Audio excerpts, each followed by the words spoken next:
구약성경 느헤미야 6장 15절에서 19절까지의 말씀입니다. 제가 가진 성경 구약성경 734쪽입니다.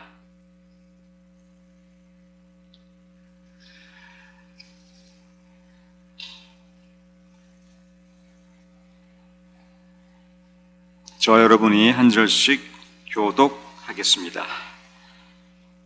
성벽 역사가 52일 만인 엘룰월 25일에 끝나매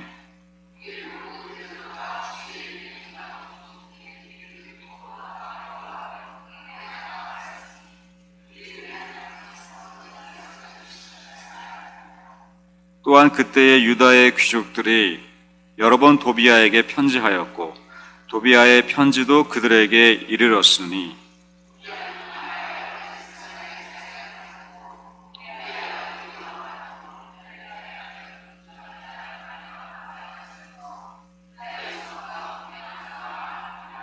함께 읽겠습니다.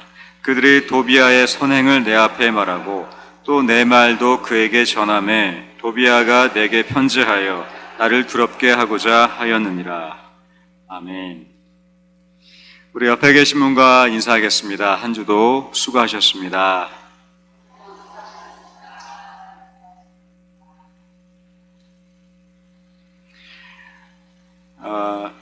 우리 권사님, 장로님, 집사님들의 시대 때에는 청춘이실 때 슈퍼맨 영화 기억나시죠?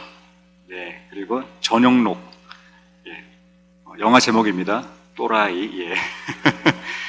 악당을 쳐부수는 영웅들을 담은 이런 드라마 영화 소재가 많았습니다. 영웅들이 주인공이었죠. 영웅들이 악당을 물리치고 선량한 시민들을 구하거나 아니면 이웃들에게 좋은 일을 하면 그것이 우리의 대리적인 기쁨이 되었습니다. 오늘날의 시대에는 악당들이 주인공인 영화와 드라마가 제법 있습니다. 이것을 요즘 말로 빌런이라고 하는데, 악당들이라고 하는데, 이 악당들은 주인공이 되면 이 영웅들은 살짝 조연으로 물러나고,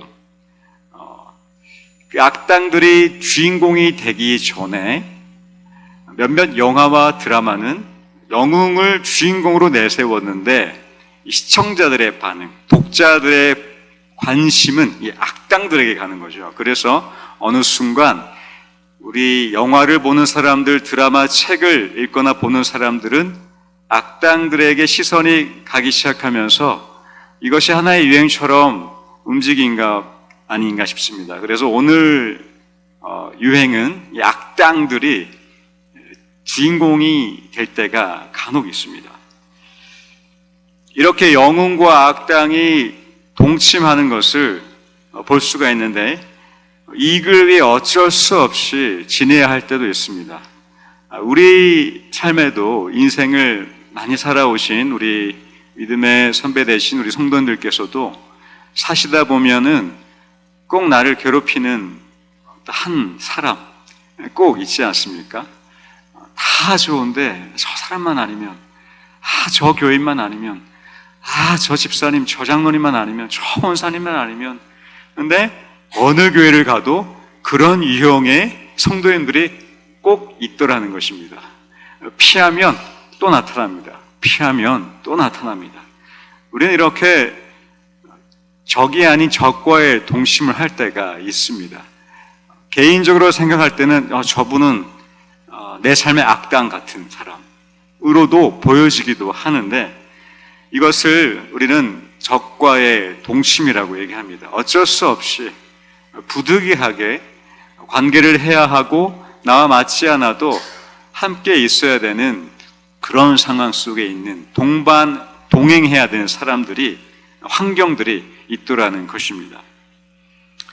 오늘 느헤미야와 유다 백성들에게도 이 적과의 동심이 더 깊어지는 것을 볼 수가 있는데 오늘 6장 15절에서 19절의 주인공은 저는 느헤미야가 아니라 유다 백성들도 아니고 도비야. 이 본문의 주인공은 도비야입니다. 종이었던 암몬 사람 도비야가 이방인이죠. 이 사람이 오늘 본문의 주인공입니다. 자, 우리의 관점을 느헤미야 성전 재건 유다 백성들에서 틀어서 도비야에게, 도비야의 시선으로 이 본문을 한번 하나하나 살펴보면 좋을 것 같습니다.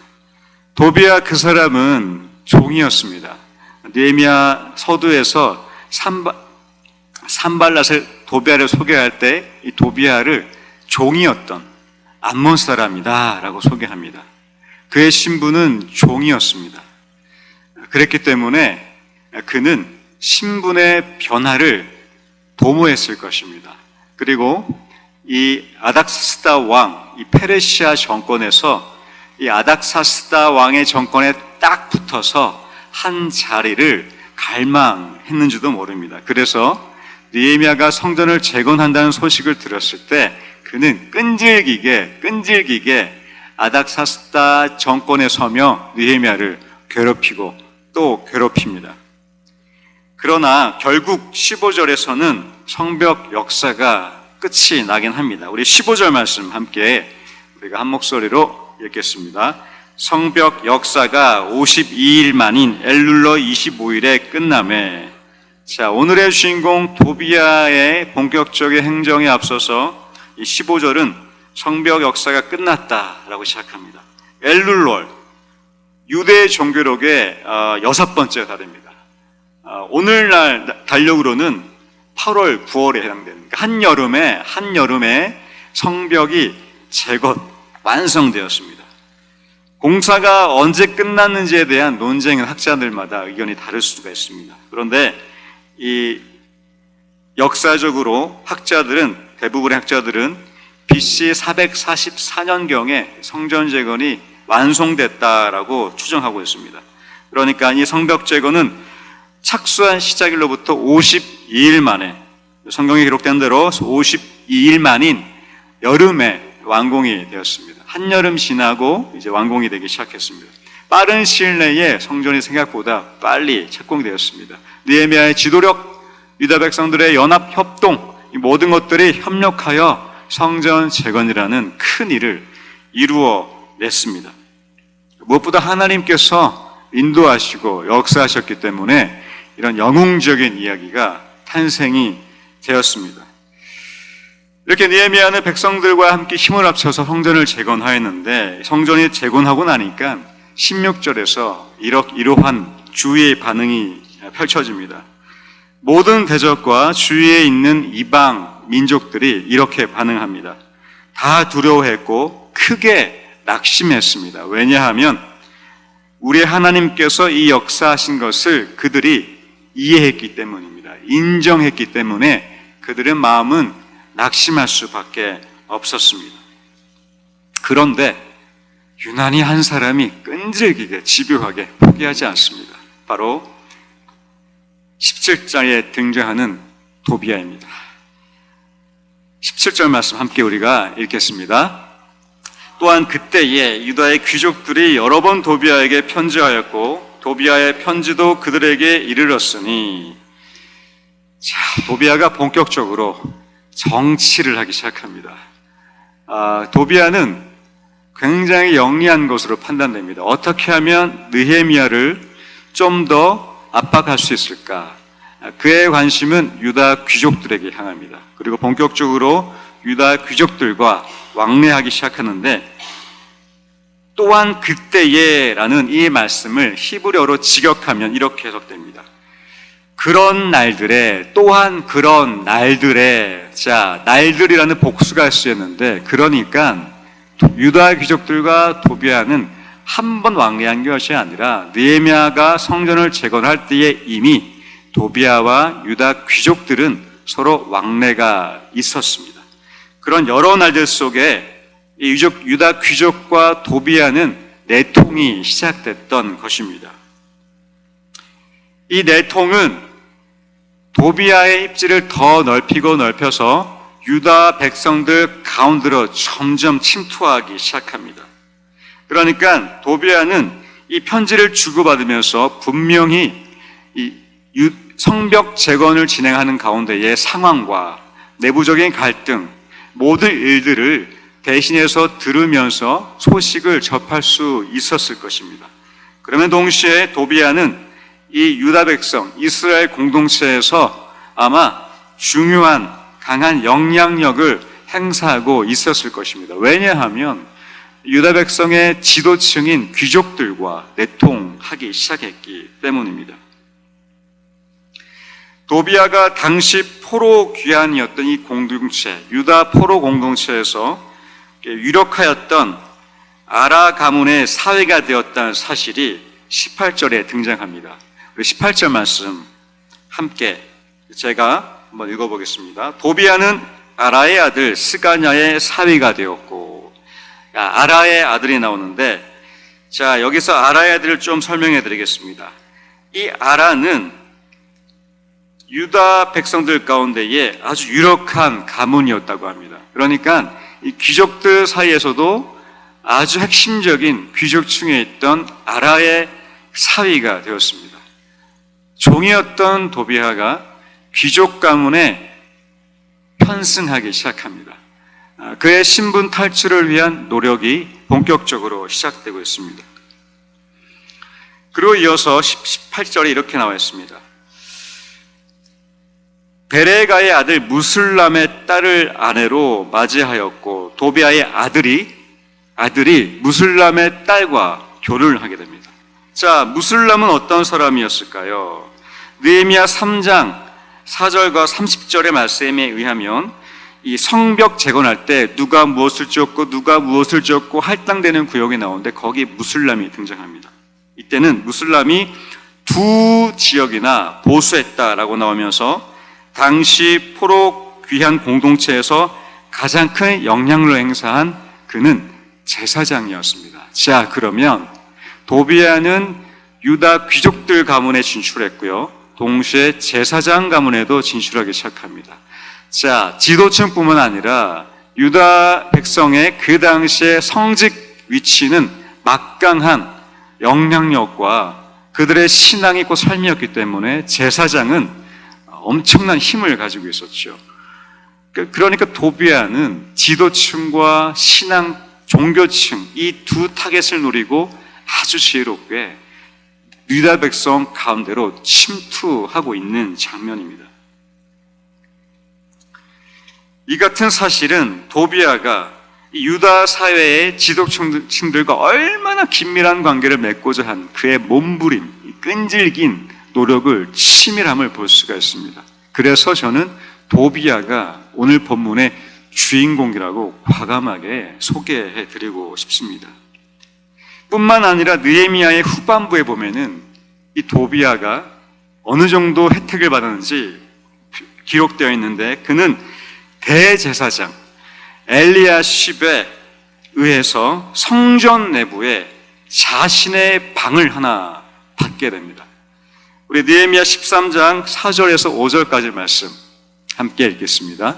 이전에 우리 하나님의 전의 방을 맡은 제사장 엘리야십이 도비아와 연락이 있었으므로 도비아를 위하여 한 큰 방을 만들었으니 그 방은 원래 소재물과 유향과 그릇과 또 레위 사람들과 노래하는 자들과 문지기들에게 11조로 주는 곡물과 새 포도주와 기름과 또 제상들에게 주는 거제물을 두는 곳이라. 예배, 제사를 위한 성물을 두는 곳, 그리고 그 예배 사역을 담당했던 레위인들을 위한 11조를 두었던 이 성스러운 곳에 도비아를 위한 공간으로 제사장 엘리야십이 이 방을 내어주게 말았습니다. 그만큼 도비아의 영향력은 어마어마하게 유다 백성들 가운데로 진출하고 깊이 침투하고 있었습니다.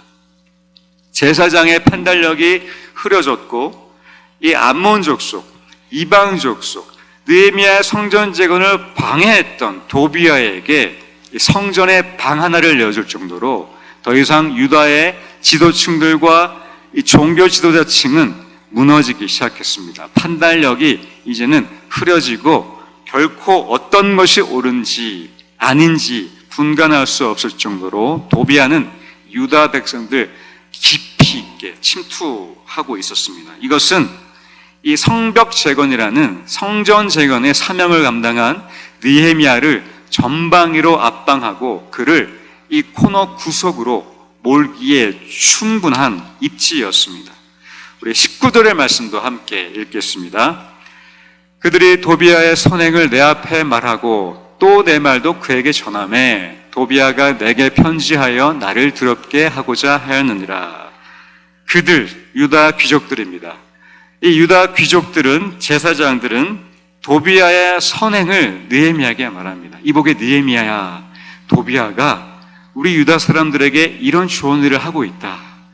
그리고 이어서 내 말도 그에게 전하매. 자, 느헤미야가 뭐라고 말했나 봅니다. 이 말을 도비아에게 전하면서 중간 다리 역할을 하기 시작합니다. 즉 느헤미야와 도비아의 관계를 이어주려고.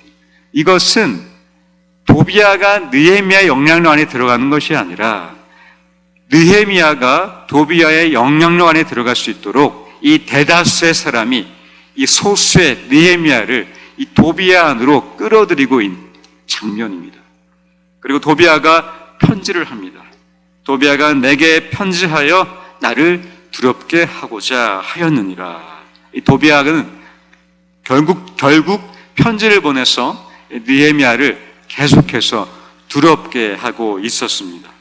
이 유다 사람들의 집요한 행실, 하나님이 그토록 싫어하셨던 이방인과의 결혼, 이것을 끝내 그 습관과 그 버릇을 고치지 못하고 다시 한번 이 유다 사람들은 이방인과의 결혼을 단행했고, 이 유다 지도층들은 암몬 사람 도비아와 한 가문을 맺으면서 제사장까지 도비아가 진출하게 길을 훤하게 열어주고 있는 것입니다. 어서 오세요. 도비아 어서 오세요. 그렇게 도비아는 유다 사람들 내부에 깊이 침투했습니다. 그리고 느헤미야를 끝까지 물고 늘어지며 두렵게 하고 있습니다. 이것이 오늘 본문의 주인공 도비아의 모습이고 오늘 본문의 조연 느헤미야의 모습입니다. 사랑하는 성도님 여러분, 무엇이 여러분을 지금 두렵게 하고 계십니까? 어떤 사람이 나를 두렵게 하고 있을까요? 어떤 사건이 나의 삶에 깊이 침투해서 나를 이렇게 끝까지 물고 늘어지고 있을까요? 이 두려움, 우리 삶 속에 겉돌기만 했던 두려움이 내 삶에 깊이 있게 침투할 때가 있습니다. 나의 의지와 발행과는 상관없이 나의 기도와 정반대로 이렇게 두려움이 나를 야금야금 갉아먹다가 내 삶의 중심에 떡하니 자리 잡고 있을 때가 있습니다.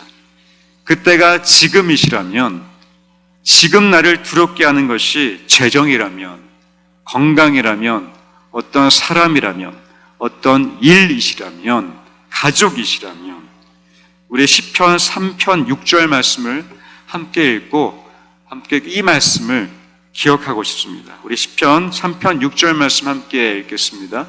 천만인이 나를 에워싸 진친다 하여도 나는 두려워하지 아니하리이다.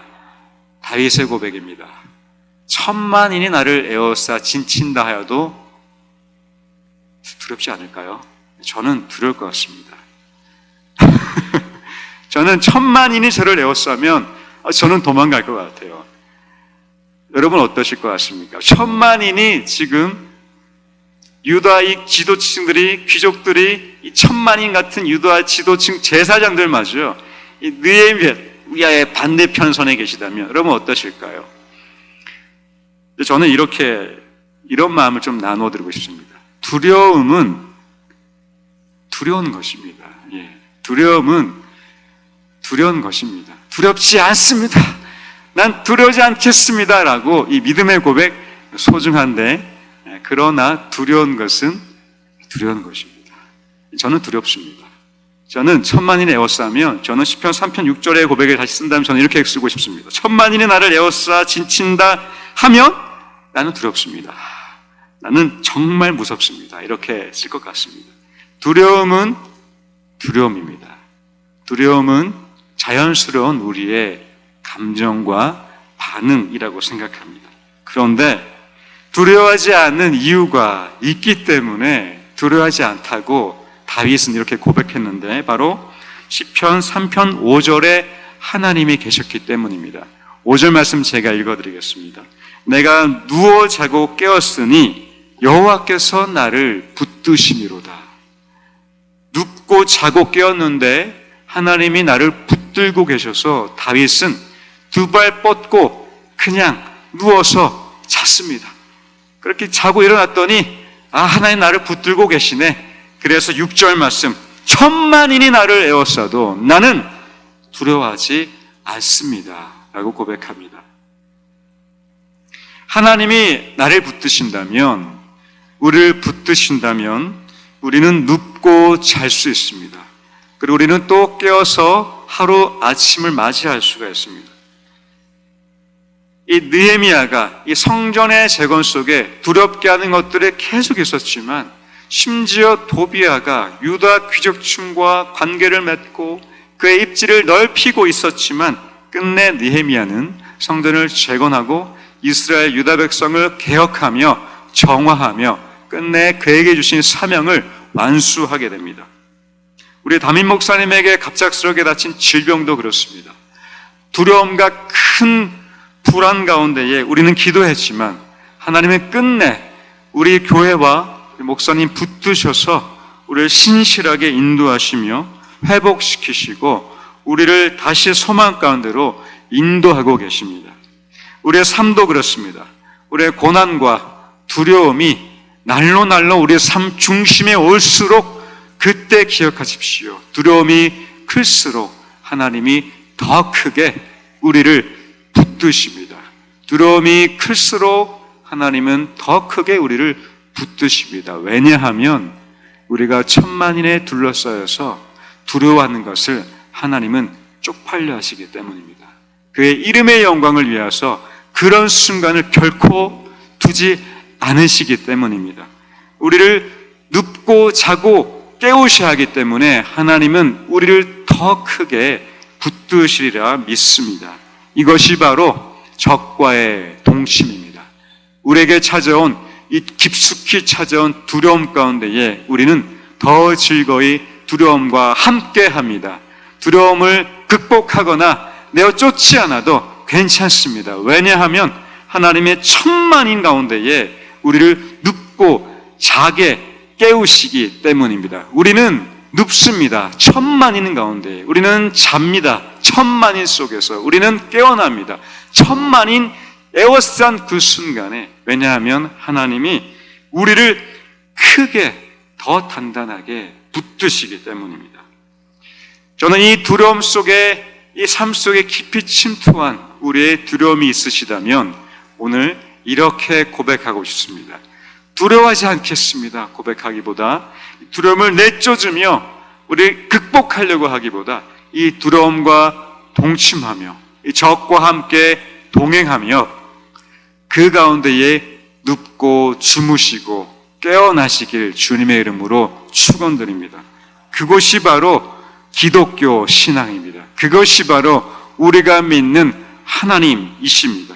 천만인이 나를 에워싸도 이 천만 개의 두려움이 나를 에워싸며 억누를지라도 그렇게 두려움과의 동심 속에 붙드시는 하나님의 손길로 동침하시고 그렇게 일상을 살아내시기를 주님의 이름으로 축원드립니다.